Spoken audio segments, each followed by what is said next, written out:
매일 성경 큐티 힌트 2025년 11월 20일 느헤미야 1장 1절에서 11절까지 말씀. 하가랴의 아들 느헤미야의 말이라. 아닥사스다 왕 제20년 기슬월에 내가 수산궁에 있는데 내 형제들 가운데 하나인 하나니가 두어 사람과 함께 유다에서 내게 이르렀기로 내가 그 사로잡힘을 면하고 남아있는 유다와 예루살렘 사람들의 형편을 물은즉 그들이 내게 이르되 사로잡힘을 면하고 남아있는 자들이 그 지방 거기에서 큰 환난을 당하고 능욕을 받으며 예루살렘 성은 허물어지고 성문들은 불탔다 하는지라. 내가 이 말을 듣고 앉아서 울고 수일 동안 슬퍼하며 하늘의 하나님 앞에 금식하며 기도하여 이르되 하늘의 하나님 여호와 크고 두려우신 하나님이여 주를 사랑하고 주의 계명을 지키는 자에게 언약을 지키시며 긍휼을 베푸시는 주여 간구하나이다. 이제 종이 주의 종들인 이스라엘 자손을 위하여 죄하로 기도하오며 우리 이스라엘 자손이 주께 범죄한 죄들을 자복하오니 주는 귀를 기울이시며 눈을 여시사 종의 기도를 들으시옵소서.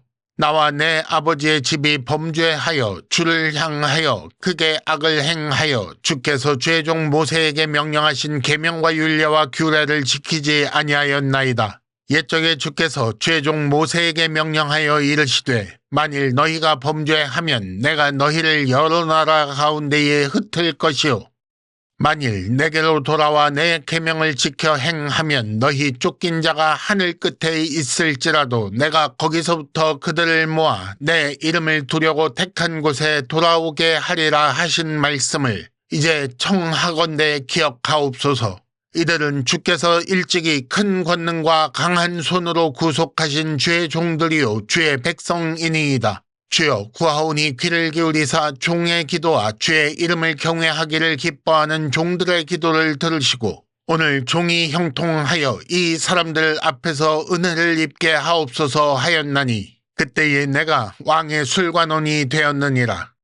아멘.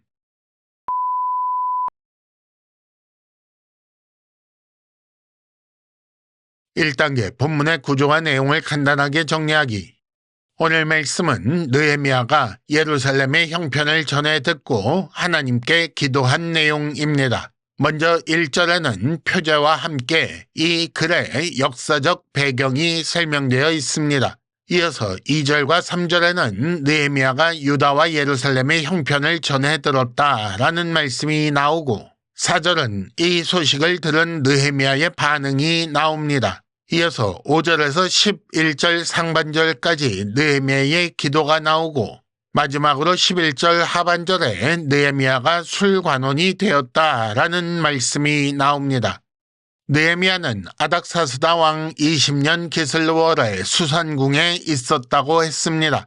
수산궁은 왕의 궁전이고 그러므로 느헤미야는 아닥사스다 왕 때 왕궁에서 일하던 관료였다는 것입니다. 느헤미야가 유다와 예루살렘의 형편을 들었는데 큰 환난과 능욕을 당하고 있다는 소식을 듣지요. 또 예루살렘 성은 허물어지고 성문들은 불탔다. 즉 보호장치가 없다라는 말을 들은 것입니다. 이에 대한 느헤미야의 반응은 앉아서 울고 슬퍼하며 금식하며 기도한 것이었습니다. 그 기도의 대상은 언약을 지키시며 긍휼을 베푸시는 주였고 먼저 자복을 하는데 자복한 내용은 우리가 범죄하여 주께 악을 행하였습니다. 계명과 율례와 규례를 지키지 않았습니다. 라는 내용이었습니다. 또 범죄하면 흩을 것이라는 말씀에 따라 우리가 범죄한 결과 흩어졌다라는 것을 인정하지요. 그리고 마지막에 간구하기를 돌아오게 하리라 하신 말씀을 기억하옵소서라는 기도를 합니다. 그리고 마지막으로 그때 느헤미야가 왕의 술관원이 되었다. 즉 형통하였고 은혜를 입었다라는 말씀으로 마칩니다. 2단계 본문의 핵심 메시지 읽어내기. 느헤미야는 페르시아에서 출생하여 거기서 관료가 된 사람입니다. 하지만 유다와 예루살렘 사람들의 형편을 살필 정도로 관심을 가지고 있었습니다. 유다와 예루살렘 사람들이 큰 환난과 능욕을 받는다는 소식과 예루살렘 성은 허물어지고 성문들은 불탔다는 소식은 좀 바꿔 말하자면 성이 허물어지고 성문이 불타서 아무런 보호를 받을 수 없는 데서 귀환 공동체가 큰 환란을 겪고 있다는 그런 소식이었지요.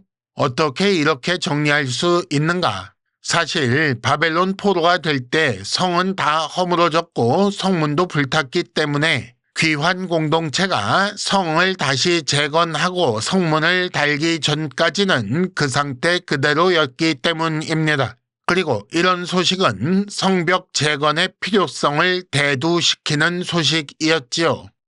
느헤미야가 이런 상황을 슬퍼하여 울고 금식하며 기도했는데 그 내용을 정리하면 이렇습니다. 기도의 대상은 언약을 지키시며 긍휼을 베푸시는 주라고 되어 있습니다. 다음으로 범죄하면 흩을 것이라고 말씀하신 주께서 범죄한 나와 내 아버지의 집을 흩으셨다라고 나오지요. 한마디로 말씀하신 것을 지키셨습니다 라는 말이 됩니다. 다음으로 간구의 내용은 돌아와 계명을 지켜 행하면 돌아오게 하리라 라고 말씀하신 주께 기억하옵소서라는 요청이었습니다. 달리 말하면 말씀을 지켜주시옵소서라는 간구가 되지요. 하나님 예전에 말씀하신 대로 지키시지 않으셨습니까? 이제도 말씀하신 대로 지켜주시옵소서라는 간구가 되는 것입니다. 하나님께 돌아온 자들을 그 환난에서 건져달라는 간구이지요. 그렇다면 종이 형통하여 이 사람들 앞에서 은혜를 입게 하옵소서라는 것은 무엇을 요구한 것일까요? 2장 5절에 나온 것처럼 왕에게 보내달라고 요청할 수 있도록 그렇게 되려면 형통해야 하고 이 사람들 앞에서 은혜를 입어야 하니 그렇게 되게 해달라고 그런 간구를 하고 있는 것입니다. 그리고 술관원이 되는 것으로 응답을 받은 것이지요. 3단계 본문의 핵심 메시지를 현재로 연결시키기. 하나님 나라와 그 나라 백성에게 관심이 있습니까? 느헤미야 자신은 왕궁에서 관료로 일하며 환난과 능욕을 받는 일이 없었지요. 하지만 환난과 능욕을 당하는 형제를 위해 슬퍼 울며 금식하며 기도했습니다. 그리고 그들을 위해 자신이 어떤 역할을 감당할 수 있게 해달라고 간구하지요. 그것이 예루살렘 성벽 재건을 위해 그리 갈 수 있게 해달라는 요청이었다면 이는 결국 왕궁에서 누리는 안정된 위치와 환경을 포기하겠다는 것이 됩니다. 우리는 하나님 나라와 그 백성은 내 나라 내 백성이라는 인식이 있는지 생각해 보아야 합니다. 또 하나님 나라와 그 백성을 위하여 내가 누리는 그 안정된 위치와 환경을 포기할 수 있는가라고 생각해 보아야지요. 하나님의 성품과 약속을 붙들고 기도하십니까? 느헤미야는 언약을 지키시며 긍휼을 베푸시는 하나님께 기도하고 있습니다. 비록 그 백성은 언약을 지키지 않아 말씀처럼 흩어졌지만 이제 돌아온 자들을 위해 말씀을 기억하시고 지켜달라고 간구하지요. 결국 느헤미야의 기도가 이루어져서 왕에게 요청할 수 있는 자리에 이르게 됩니다. 우리는 하나님의 성품과 약속을 붙들고 기도하고 있는지 생각해 보아야 합니다. 아니면 나의 욕심을 이루기 위해 하나님을 도깨비 방망이처럼 여기고 있는 것은 아닌지 생각해 보아야 하는 거지요. 큐티 힌트, 하나님 나라와 그 백성을 위해 내가 간구해야 할 내용은 무엇입니까? 이상으로 2025년 11월 20일 매일 성경 큐티 힌트를 마칩니다. 여러분 큐티를 통해 은혜 많이 받으시기를 바랍니다.